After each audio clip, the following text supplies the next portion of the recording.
Oh, hey, guys. Are you back again so soon? How's it going? My name's Dave, aka Fireball. This channel is called Off Grid, and on this channel I talk about all things backpacking, hiking, camping, and gear. Got another hot topic. Not really. This is a song as old as time. Tale as old as time. Kind of thing. You like that? I never sing, so be gentle on me. Tonight's topic is all about ultralight, guys. We got to talk about it. We got to get rid of the elephant in the room because this always comes up. It seems to periodically come up, and even amongst other people and other, backpacking friends that I have in the space. I don't have that many, guys. Nobody really wants to talk to me, but it keeps coming up. And it's this whole idea of ultralight and what does it mean to be ultralight. So tonight I'm going to be talking about a couple of misconceptions around the realm of ultralight, and also this whole idea of if you are ultralight, well, first of all, what does it mean? And then also this huge misconception that if you're ultralight, it means X, Y, and Z. It's a lot of different things. So let's just dive right into it tonight and talk about the different things that I have here on my list. I got Dave's list of topics that we're going to run down again. So here we go. First misconception that I have for you here is that you need to spend big bucks, no whammies, in order to be ultralight. It's sort of true for some things. I think a lot of companies take advantage of that ultralight category and try to price gouge you, shank you with the knife in order to save those few extra ounces. However, the competitive nature and everything of different companies does tend to drive prices down. Again, I always say look for sales and things of that nature. eBay is still a great resource. Flea market sales, all that other kind of stuff. I'm a broken record. I've said that plenty of times before. Oh, boo-hoo! Let me play a sad song for you on the world's smallest violin. I don't think that you necessarily have to spend top dollar in order to be ultralight. I think the environment, so to speak, is such now that a lot of the tech for these different pieces of gear that you can pick up is starting to come down. Like an example of that would be the Fire Maple Petrol UL, where you don't have to spend 150 bucks on a Jetboil system. You can buy a pot that, yes, it might be a few grams heavier, but it is like a fifth of the price. For like 25 bucks, you can pick up one of those pots. So that's a really good example there. There's a couple others, like the Enlightened Equipment quilts. A lot of those off of a garage sale or something like that, you can pick up super cheap. And you don't necessarily have to always buy new, particularly for those heavier ticketed items, in order to have that UL gear. Now, it doesn't necessarily mean it's going to be the most ultralight in every single way. As a matter of fact, most of the pieces that I have are not the absolute lightest for one reason or another. I just chose not to go for them. Comfort, price, weight, whatever. But that's one topic there. Second one that I got for you here, numero due, is that you need a frameless pack in order to be ultralight or be considered ultralight. That's also not true. I think Z-Packs has dispelled that for quite a number of years now, in that they have carbon fiber stays that act as a frame. I don't know why I did the air quotes on that. It is a legit frame because they have the load lifters and whatnot, so you can shift the weight from your shoulders to your hips. So I think that's bullocks as well.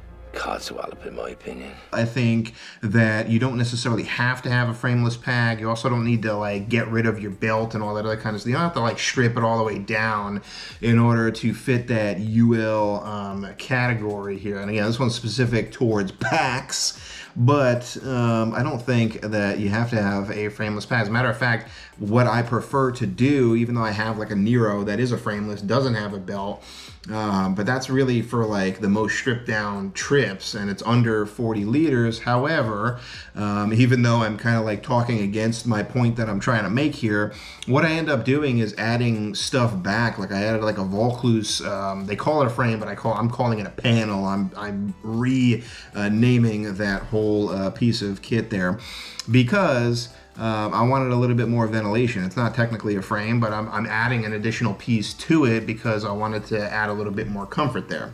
All right, third one here I'm going to talk about is you have to do big miles if you're going to be ultralight. That's also crap. I've never done huge miles really to date yet.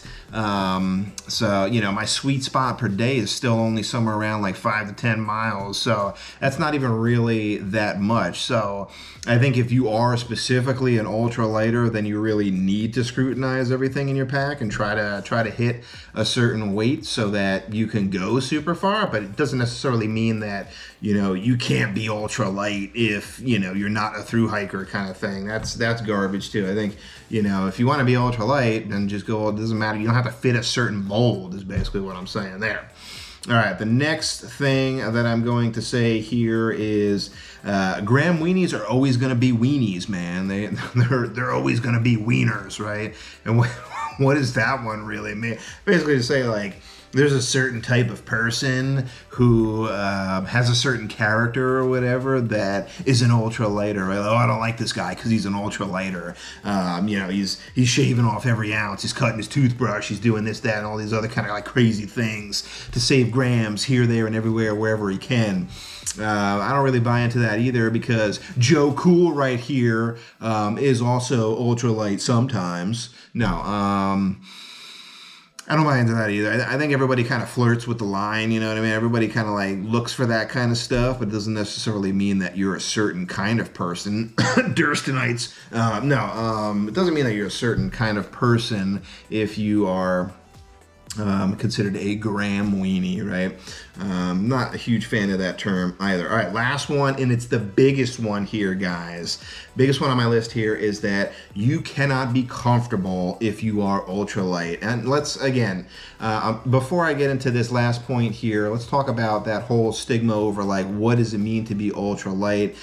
Somewhere along the line, it became popular to be like sub 10 pounds or whatever, as far as like strapping on a specific weight limit for it. I don't know if I particularly agree with that, but everybody has that in mind whenever they're thinking about it, like sub 10 pound base weight kind of thing. I didn't do a video on that either. No, yeah, no, I did a video on that. I think I did a couple of videos on that as well. So everybody has that in mind. It's just a thing. It's just, you know, what they consider ultralight is like a sub 10 pound base weight. I don't necessarily 100% buy into that either, but it's there, you know, it's in people's minds. In my head movies. It's stuck there now and you can't get it out unless you got a really strong crowbar. Crowbar's up. But kind of leading into that, it's this idea that you can't be comfortable if you're ultralight, meaning like, well, you got to take out all your comforts, you got to strip it all out in order to be, you know, under that 10 pound base weight, right? So you got to get rid of things like a chair, you got to get rid of, you know, your heavier items that might feel more comfortable, and it's this idea that you're just going to have a more uncomfortable time and you just got to deal with it, right? You're going to carry the lightest pad and the lightest tent and they're all going to be uncomfortable when you're out there. I think that's also BS because I've done it. I've gone out there with, you know, right around that 10 pound base weight and I've been very comfortable. I even like brought a chair, so that is part of my ultralight kit, is to bring a chair, is to bring some things that are more comfortable.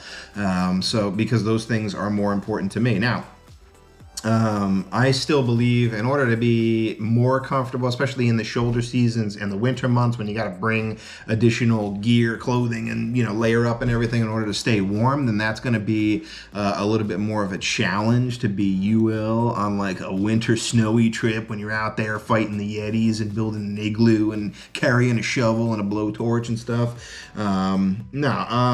It's going to be a little bit harder for those. I mean, obviously it's easier when you're out there and it's like, you know, super ridiculously hot compared to when it is really cold. And that's just, you know, clothing for the most part, or bringing additional food or whatever. So that's the last point there. I do believe that you can still be comfortable. You can still bring some luxury items. You do have to strip it down in order to get that base weight down. But I think with the tech and everything and how it's changing, that doesn't necessarily hold up either there.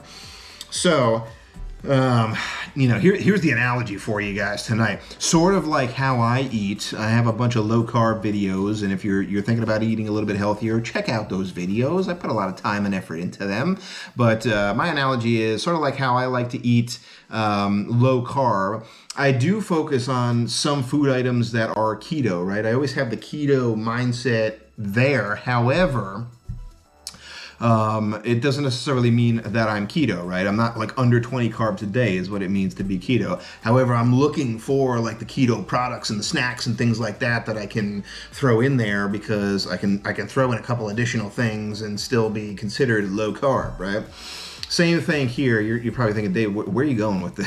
This is a long roundabout. Where are you going with this? What the hell are you talking about? Same thing here.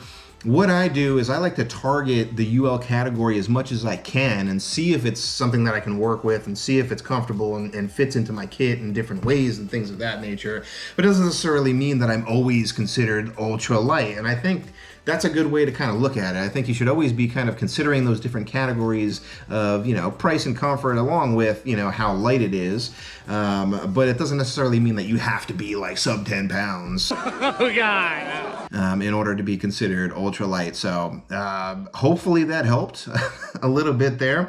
That's my roundup here. I think the long story short here is, it's not a bad thing. It's not like like ultra light, like, that's the forbidden word. You can't say that and all that other kind of garbage. Like, it's okay to be interested in that stuff. It's okay to be cool with that stuff. I've seen this shift lately in the YouTube space where a lot of backpackers are kind of like shifting away, and they're like, I started out and it was super heavy, and then I got super hyper focused on ultralight, and that's not really the way to go now. Like now it's all about like slipping in some more of those comfort items, and you're probably going to be heavier now, but that's what's more important.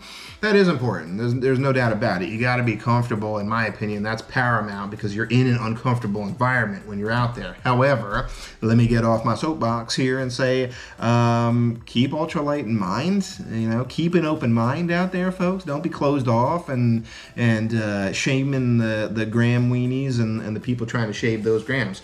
That's all I got to say about that. Not really sure that this had a specifically targeted topic for this one. Let me know if you got anything out of this video in the comments down below. Anyway, thank you all once again for watching and sticking with me. And remember, if you had it off grid, make sure you do research and you make it a safe one. And that'll do it for this week, folks. Catch you on the next one.